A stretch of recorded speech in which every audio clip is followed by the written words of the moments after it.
So you probably clicked on this video because either A, you are looking at getting an Apple Watch and you want to know whether you should get the Series 7 or if you should save some money and get the Series 5. Or B, you have a Series 5 already and you are wanting to know whether the Series 7 is a worthy upgrade. And if you've done any sort of research already, then you already know that there are tons of reviews and lots of information out there comparing these two watches, and most of them just recommend to get the newest watch. But unlike them, you don't have unlimited cash to buy whatever you want. Psst. If you do, you can probably just skip this video and buy the Series 7. But for the rest of us, you want to know whether the Series 7 is actually a good value and gives you worthwhile improvements over the Series 5. Well, today I'm going to take all of my testing that I've done between these two watches and break it down for you in a super simple format. 3 reasons. There are 3 reasons, in my opinion, that you should choose the Series 7 Apple Watch over the Series 5 or something like the SE. So as you watch this video, ask yourself this question.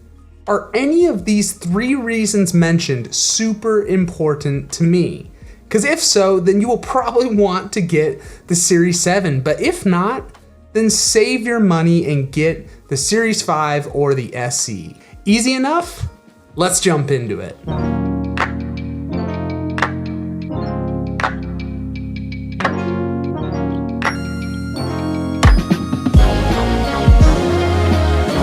The first reason that you might want to upgrade from the Series 5 to the Series 7 Apple Watch is the much improved display. The Series 7 boasts a 20% larger display than the Series 5 while keeping it all within the same body size, which is pretty impressive. And it does this by extending the display all the way over the edge of the watch. Like, it actually curves over the edge and makes the most efficient use of the entire size of the watch. And honestly, having gotten used to the Series 5 Apple Watch, I wasn't sure if this was something that I was actually gonna notice that much, but it totally is. The entire UI on the Series 7 Apple Watch is just a little bit bigger, and it makes a huge difference. I mean, text is just that much easier to read, buttons are easier to press, and just the entire UI on a device that is already pretty small, it just makes everything a lot easier to interact with. And I would say if you're someone considering the smaller version of whatever Apple Watch you choose, I would definitely consider leaning towards the Series 7, because the 41mm on the Series 7, the actual screen size is as big as the larger version of the Apple Watch way back on the Series 3. And this is all because the screen goes all the way up to the edge. So if you're someone using the smaller Apple Watch, you'll really appreciate this larger screen real estate. However, it is not just the size of the screen that has been improved with the Series 7, but it's also been the brightness as well. And this was something I really noticed. Well, the brightness when interacting with the watch is a little bit brighter than it was with the Series 5. Where you're really going to notice this is with the always-on display. The always-on display on the Apple Watch Series 7 is 70% brighter than the Series 5. This means that I can often just glance over at my watch and see everything I need super easily without needing to raise my wrist. And as someone who does lots of working out in bright gyms and outdoor in direct sunlight, this was a huge improvement, as with the Series 5, there were times where with bright lights, it was sometimes hard to read the information on my watch, but with the Series 7, I never had that issue. Now here's the deal. I was perfectly content with my Series 5 before getting the Series 7, and honestly, the whole seeing things in bright lights, I mean, that happens in rare circumstances, but for the most part, I was perfectly fine, and you probably will be too. But I want you to think, if you're someone who's planning on either interacting with your watch a lot, maybe you want to leave your phone and just use your watch throughout a day, you're probably going to appreciate those larger buttons. And if you're someone who's going to be working out a lot, outdoors in bright lights, you're probably going to appreciate that brighter screen. So those are things to think about when deciding between these two devices. Now, the second reason that you should upgrade to the Series 7 over the Series 5 or the SE is the improved battery life. Now it's kind of funny because the actual battery life between these two devices isn't that different. It was kind of surprising. They're pretty similar, and that might leave you kind of confused, but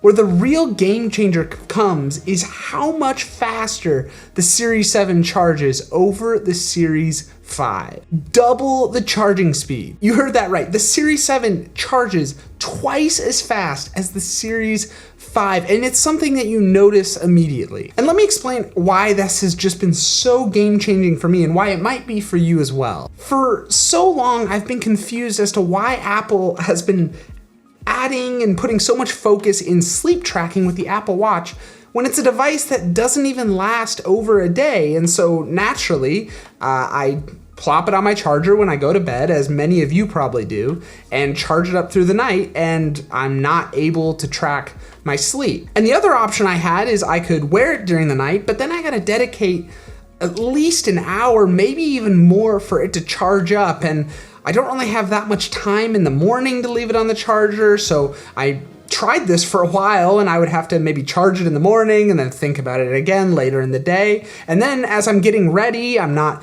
getting calories towards my rings. It just was something that I had to think about so much that I ended up just ditching sleep tracking and just charging during the night, as most of you probably do. Well, that has completely changed with the Apple Watch Series 7. Now I wear this thing throughout the day. I wear it to bed. And when I wake up in the morning, plop it on the charger while I'm in the shower during a time where I wouldn't be wearing my Apple Watch anyway. And this thing is almost fully charged every single time, and I'm ready to go throughout the day. And this has really unlocked my ability to use my Apple Watch as a sleep tracker. And I appreciate in Apple Health, they've got the sleep tracking, which really encourages building a consistent sleep schedule, which I've been implementing with myself. But I've also been using a third-party app that gives you a lot more detailed statistics on your sleep and the amount of time in deep sleep and all sorts of information utilizing the features on the Apple Watch that Apple Health doesn't give you. And let me know down in the comments below if you want me to make a video covering that app and how I use it. I think you guys will really be interested in all the information that it can give you. But it's just been awesome using this and tracking my sleep, and the increased charging speeds has just been an absolute game changer. And a final little side note of why I love wearing my Apple Watch to bed so much is using it as an alarm. And that might sound kind of weird, but a normal alarm with your phone, it goes off and makes a loud noise. And I don't know about you guys, but every time my phone alarm goes off, there's just a little cringe, and it's just this abrupt way of waking up. But waking up to the Apple Watch alarm, guys, it is game changing. I don't know how to describe it. When it goes off, the haptic feedback, it just starts tapping you on the wrist, and it starts doing it slowly and builds up. And I'm not kidding when I say it is the most peaceful way to wake up. And then in addition, if you have, a spouse, there's no noise going off. My wife always hated when I had to get up earlier and my alarm goes off and it wakes her up as well. Well, there's no problem with that with the Apple Watch. And the Series 7 really unlocks this, as I don't have to charge my watch at night, but I can wear it for sleep tracking and as my alarm. And I'm not kidding when I say this is probably my favorite upgrade that came with the Series 7. It unlocks so much of how I use my Apple Watch. And so if you're someone who is interested in sleep tracking, you can make it work with the Series 5, but it is so much better with the Series 7. I couldn't recommend it enough for sleep tracking specifically. Now, the last reason you might choose the Apple Watch Series 7 over the Series 5 is the inclusion of a full QWERTY keyboard. Now, I gotta admit, when they first announced this feature, I kind of laughed myself, because the thought of typing on a full keyboard on your Apple Watch, it kind of sounded like a nightmare, and I wasn't sure, how well was it going to be implemented, and would it actually be faster and more useful than the other methods. But I was really impressed. They added swipe text. You know how you can, on your phone, you can swipe your finger around? Well, you can do the same thing on the Apple Watch, and I was amazed, honestly, at how good it was at at predicting what I was typing and allowing me to actually type out sentences. And with the increased screen size of the Apple Watch Series 7, it just makes this a lot easier. Now, you already with the Apple Watch Series 5 had dictation, and I would still say this is probably a lot of times the fastest way that you can reply to someone straight from your watch. But if any of you are like me, you have situations where you're maybe in meetings or you're just in situations where talking to your watch is not socially acceptable. So this option where you can quickly swipe and type out a sentence is super useful, and it is a lot faster than the option that was on previous Apple Watches where you had to actually draw every letter. That was only good for making one word. Anything more than that, it was awful. Now, you're still not gonna be typing out whole paragraphs with this new input method. And anything over a sentence still is kind of tedious, but man, I have used it quite a few times already for just quick replies, quick sentences that I'm sending to people when I'm in meetings or just need to discreetly reply to something, and it's been great. So when considering whether this is an important feature for you, you should really ask yourself, am I going to be replying from my Apple Watch a lot? There's a lot of people that just wear the watch as a activity tracker to view notifications, and that's it. But especially if you're someone that's going to be using the cellular option, this method